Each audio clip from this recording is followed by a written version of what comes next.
正言。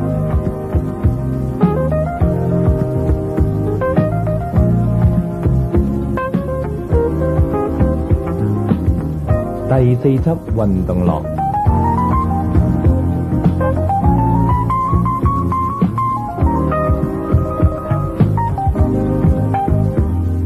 今次咧，我想講下運動。咁啊，好多人話咧，香港地咁細咧，放假冇咩地方去啊。咁其實咧，有好多運動咧，可以幫你消磨好多時間嘅。例如好多球類嘅活動啊，或者係水上嘅活動啊咁之類。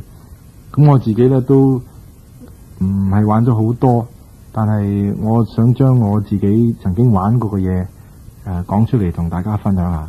其實我自己咧都幾中意運動嘅，咁不過咧我對於運動呢樣嘢咧，中意就還中意，但係我就即係好少話即係發晒狂咁樣，好少，因為運動根本係好好噶嘛，即係各種運動都係，打波又係咩都係咁。但係我識咗之後咧，我就唔會話特登成日去搵嚟打啊咁樣，我唔會嘅。咁同埋譬如話踢波咁，我踢波好水皮嘅。咁讀書時都有踢波仔啦，嗰啲咁啊，波埋咗嚟咪踢咯。即係我咧就唔會話即係追住個波好搏命咁去踢到腳都斷埋咁啫。即係有好多人真係即係狂起上嚟咧，唔覺意咁即係腳都踢甩咗嘅。即係我識得有啲人真係試過咁樣。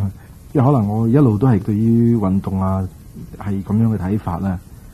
咁對於好多嘢咧，譬如話。我好中意坐電單車嘅咁樣，咁我嗰一排咧，我雖然係中意坐啫，但係咧我都即係好少話發晒狂嘅。咁因為我咧就好細膽啦，又好錫身啦咁，但係又要中意玩啦，咁你點咧咁？嗱，通常咧學電單車咧唔使師傅跟住噶嘛，即係你初時學嘅時候咧，咁佢教識你咧，你識咗點樣開、點樣控制各樣嘢之後咧，咁佢唔跟住你去噶，即係由得你去。咁有啲人咧就學咗2個鐘咧，哇，周圍去噶，即係去好遠噶，淺水灣啊、山頂啊咁啊。咁我唔敢噶，即係我學咗之後咧，我就即係繞住個大球場兜幾廿個圈，係咁嘅啫。咁兜到好真係十足有信心啦，我先至會話，即係去下遠啲啦咁。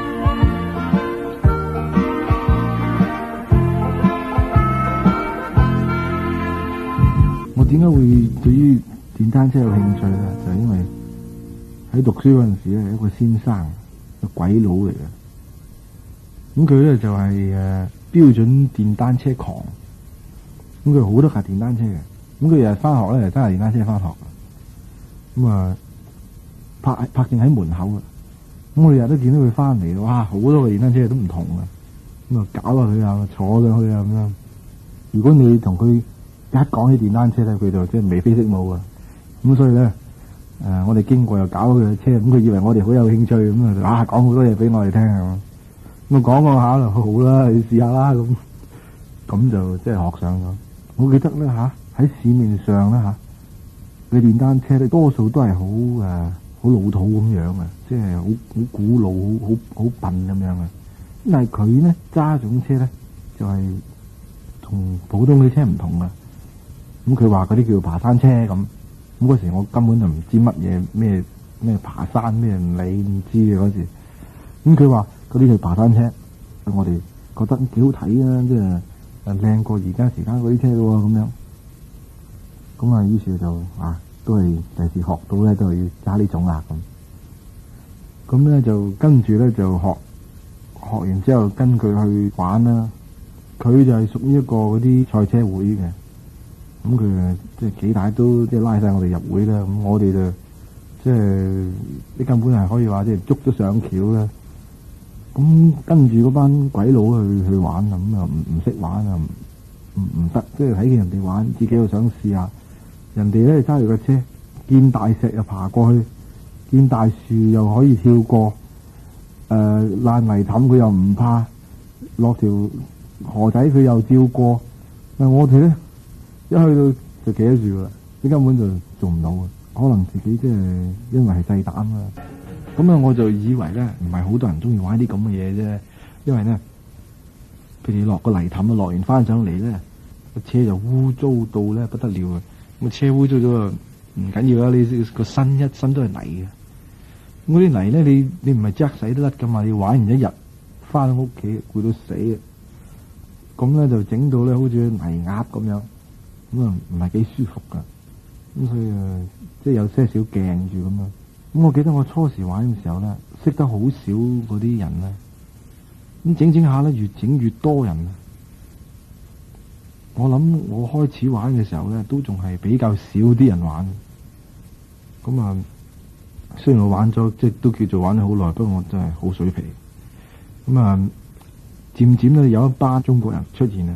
咁嗰班人咧就當然咧，佢哋唔同我啦，佢哋都係即係一級大抗人嚟嘅，成班都係。咁啊，識到一班咁嘅人之後咧，咁我開始咧跟佢哋去。咁佢哋去嘅地方咧，你喺嗰啲地圖度搵唔到噶，即係你諗都諗唔到嗰度可以去到啊！咁佢就唔知點樣搵個窿捐咗去咁佢真係好好玩啊！嗰陣時，咁咧佢哋好中意行嗰啲路咧，佢哋好熟噶，我梗係唔熟啦。咁我哋跟佢去，每一次都好似咩咧，好似去探險咁樣啊！最記得咧，佢哋嗰啲發狂嘅程度係點咧？佢哋咧話咧要去玩咧，一係你就唔去。如果你去嘅話咧，你就即係盡量利用多啲時間。咁嗰陣時點咧？佢出發咧，就朝頭早5點鐘，即喺灣仔某個大排檔嗰度集合咁樣啊。咁啊天都未光，咁咧就半夜3更咧就3、4點鐘就起身啊，執齊晒啲架撐，咁啊着到一身都係嗰啲保護自己嗰啲嘢咧，護膝啊、護踭啊嗰啲咁嘅嘢咧，4點鐘就出門口，咁啊去唔知邊度個大排檔嗰度咁啊集合，即係諗翻上嚟都好好笑嘅，即係俾我翻工啊，真係俾我都唔制，真係4點鐘去，但係嗰陣時即係狂到咁樣。嗱，我以前都曾經講過啦，我細個嗰陣時候咧，我屋企咧就唔准我學單車嘅，因為佢話單車危險啊咁樣。咁你哋梗係會話，咁既然單車都唔准學，點解你會去揸電單車咧？咁咧就其實嗰時都係可以話搏一搏。咁啊點搏咧？咁因為我一早已經諗住佢實唔俾噶啦。咁啊點算咧？咁我唔理咁多，走去自己去攞個學車牌，即係學電單車嘅車牌。咁啊開始學啦。咁啊學咗幾堂咧，先至又唔出聲喎。咁但係佢點先至發覺咧？咁你突然間會有個頭盔咁，咁佢梗係知你做咩？你個頭盔做咩？咁佢梗係學電單車啦。咁啊你學電單車啊？係啊，學咗幾堂噶啦。咁啊冇聲出啦。咁而且嗰陣時咧，我就讀緊大學啦。咁啊即係變咗可以拗下啦。咁啊即知咁啊唔清唔楚咁學識咗咧。我自己發覺咧，自從學識咗揸電單車呢樣嘢咧，就覺得好似多咗對腳咁啊，可以去得好遠，去得好快。同埋我初時開始玩爬山車嘅時候咧，根本香港政府就未曾認真嚴格咁樣規定話唔准行山路啊咁樣。咁啊嗰陣時根本連頭盔都唔使戴嘅，咁啊好自由自在嘅，即係你只需要坐上個車度去就得噶，即係唔同話而家咁樣又要戴住個頭盔，唔係又俾人捉啦咁樣。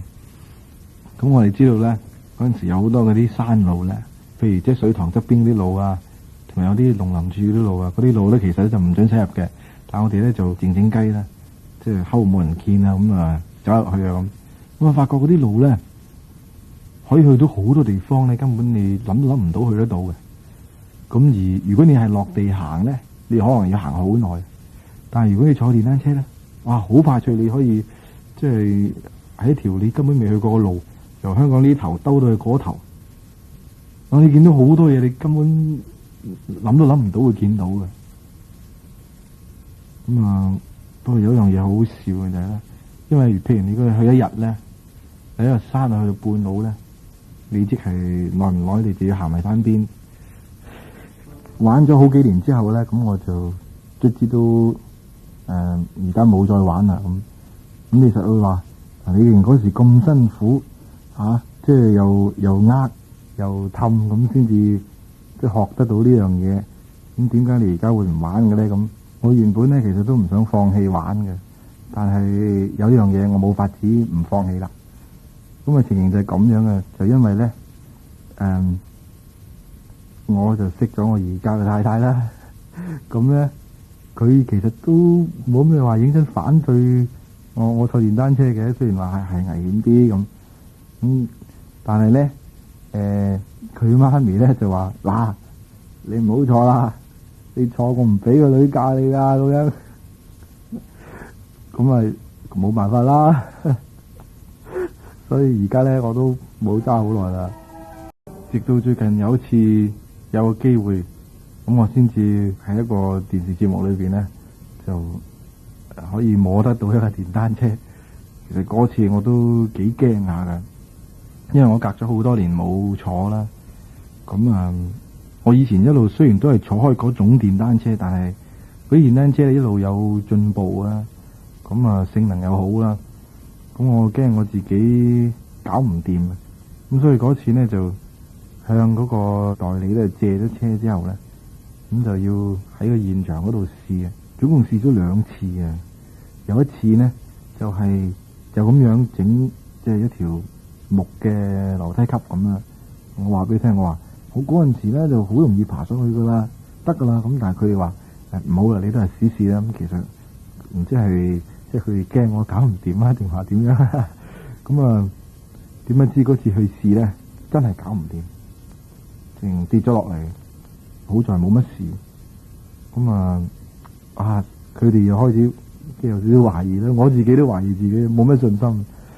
咁去到真係要表演嘅時候咧，咁唔知點解啦，嗰次又做得非常之好，即係呢啲係夠運啦，可以話。嗰一次其實就係我咁多次上嗰幾級嘅最好嗰一次嚟嘅。有時我哋睇啲戲咧，咁有啲影到嗰啲，譬如喺美國嗰啲高速公路啊咁啊，有時有一大班嗰啲咁污糟邋遢咁，着到一身都黑色嘅皮褸啊，黑色嘅褲啊，好似好惡咁樣嗰啲咧。我覺得即係嗰啲只不過係做戲咁樣嘅咋，即係其實坐電單車嗰啲朋友咧唔係咁樣。嗰班我諗係特別即係自己整惡自己嘅，因為我自己識得嘅好多朋友啊，咁坐電單車個個都非常之好嘅，即係絕對唔係好似電影裏邊嗰啲地獄天使啊嗰啲咁樣嘅，佢哋個個都好好人嘅。咁最近咧有個朋友咧，佢問我，佢話佢想學電單車咁，佢第一件事想問我嘅就係咩咧？佢話如果揸電單車嚟講咧，你通常估計一年之內跌幾多次咧？咁或者話幾多年先跌一次咧？咁我話你就開心啦，我哋一年咧起碼都跌到1次或者2次都唔頂。如果你係夠運嘅，可能一年都唔跌都唔頂。咁但係我自己咧都可以算係夠運，跌過幾次啫。咁其實咧都係自己衰嘅。咁有一次咧就真係自己攞嚟衰嘅。咁點咧？咁喺條斜路嗰度行開好地地嘅啦。咁唔知咧就見到有靚女仔嘛，咁即刻顧住睇女仔啦。咁睇唔到地下嗰啲唔知有油定係沙定係咩？咁咧就直情根本都唔知道發生咩事。當我頭都未擰得翻轉頭，睇完個女仔都未擰翻轉頭，就已經發覺自己咧就係打平咁瞓喺個地嗰度。咁然後咧自己坐緊嗰個電單車咧，就唔知喺好遠啊，即係足足有成我諗有成20-30碼以外嗰度咧，就跌咗喺地喺度咁。因為咧佢跌咗喺度咧，就壓住咗個油門啊，咁變咗個車喺度好嘈。所有呢啲事咧，只係喺可以話係幾分1秒裏邊發生噶。咁所以根本我一擰轉個頭睇睇個女仔，個車就跌咗喺地下，完全都唔使1秒鐘，當堂出晒醜啦。我好在咧後邊就冇車嚟，我即刻起身去執翻架車嗰時咧，手又損，腳又損，條褲啊穿咗窿，咁啊翻屋企又唔敢話俾阿媽聽啊，就即係側身開門閃身入房，快啲換翻條褲，仲抵住痛，咁啊仲要將條褲毀屍滅跡，唔係俾佢睇到點得了，實鬧死。咁啊呢次係自己衰啦，咁啊但係咧有一樣嘢我真係想提醒，即係玩電單車嘅朋友啦。我諗其實佢哋都知噶啦，就係嗰啲電車軌啊，啲電車軌真係好滑好滑嘅。尤其是如果你係坐爬山車個車胎啊，個貼路嘅性能咧就冇嗰啲普通行街嘅車咁好嘅。咁啊，再加上譬如你啱啱碰到落少少雨，落大雨反而冇咁衰喎。落大雨你梗係會好小心，但落少少雨咁你就即係覺得你都冇乜落雨啦，咁冇乜事啩咁咧。咁但係其實嗰陣時咧就最滑啦，嗰條電車軌，因為電車軌度咧唔多唔少可能都會有些少油喺度，啲油加啲咁多水，哇跣到不得了啊！我自己試過就係、跟住真係冇得你控制嘅，個轆咧一碌咗上條電車軌咧，就好似你底下坐咗飛機咁噶，個車就有車去，隻人跌咗喺度。咁不過咧，都應該冇乜事嘅，因為啲電車都行得好慢啊。就算你喺佢面前跌低咗咧，佢都應該收得到掣嘅。不過咧，我都勸大家唔好試啊。仲好似有個好好笑嘅，有個同學咁啊，我哋一齊去爬山咁啊，即係爬山多數都會有些少損傷噶啦。因為你走上山，你唔係俾啲樹枝困親咧，就即係自己技術欠佳擺低咁啊，硬親啊，咁啊，梗有些少嘅。咁嗰日咧，佢咧就正在慶幸自己我玩咗成日都冇乜事喎，咁樣咁啊，卒之啦嚇，翻屋企啦，去飲汽水，飲完汽水開車，咁汽水檔係喺條村仔嗰度咁樣，一開車懶叻啦，全日都冇事啊嘛。一衝到村口，有隻狗就撞埋隻狗嗰度，隻狗冇乜事喎，即係佢即係可能及時剎到掣咧，就撞埋隻狗度，咁啊成個人都就碌咗落地。嗰陣時先至傷，即係話咧佢玩嗰時又冇傷，狗先至傷。唉，真係唔夠運。我自己睇法真係，即係呢個世界上有一樣嘢喺度，咁如果你有機會學嘅話咧，點解你唔學咗佢咧？即係。你唔一定要學識咗就以後都會揸嘅，咁你學識咗，如果你係小心嘅，咁啊揸都冇所謂啦。咁如果你係根本唔去學佢嘅，你直情就唔知道咧，坐電單車根本係點樣嘅。咁所以我自己覺得即係雖然我而家冇再坐啦，但係我都唔會後悔。